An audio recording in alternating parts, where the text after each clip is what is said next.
అందరూ తల్లిదండ్రులు ఒకలాగా ఉండరు. అందరు పిల్లలు కూడా బైబిల్లో భక్తులైన తల్లిదండ్రులకి భక్తిహీనులైన పిల్లలు పుట్టారు. తెలుసా మీకు ఆ చరిత్ర? ఉల్టా చేద్దాం. భక్తిహీనులైనటువంటి తల్లిదండ్రులకి భక్తులైన పిల్లలు కూడా మిగిలిపోయినటువంటి చరిత్ర ఉంది, అవునా?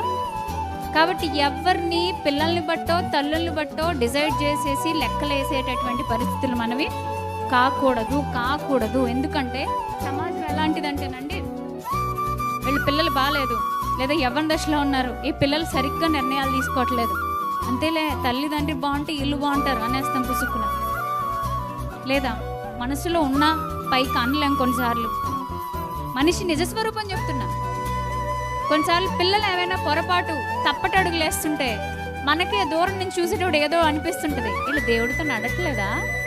ఎవరు? తల్లిదండ్రులు అంటే తల్లిదండ్రులను బట్టి పిల్లల్ని బట్టి తల్లిదండ్రుల్ని అన్నిసార్లు అంచనా వేయచ్చా? ఒక బిడ్డ తప్పటడుగులో ఉన్నాడంటే వాళ్ళ అమ్మ నాన్న పాడైపోయారని అర్థమా? లేదా ఒకళ్ళ అమ్మ నాన్న తప్పటడుగు వేస్తూ బతుకుతున్నారు అంటే వాళ్ళకి సరిగ్గా బిడ్డల మీద బాధ్యత లేదని అర్థమా? ఒక వ్యక్తి రకరకాల పరిస్థితులు గుండా వెళ్తాడు, రకరకాల పరిస్థితులు.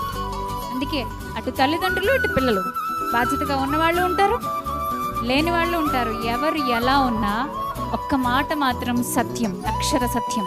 అదేమంటే నువ్వు నేను మన తల్లి గర్భంలో రక్తపు ముద్దగా ఉన్నప్పుడే అద్భుతమైన ఆ తండ్రి దృష్టిలో పడిన వాళ్ళమే.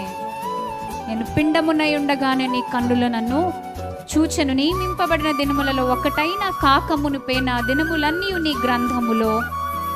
ఎంత బాగున్నాయి మాటలు. మా నాన్న నన్ను చూడలేనప్పుడు నా ప్రభు నన్ను చూశాడు.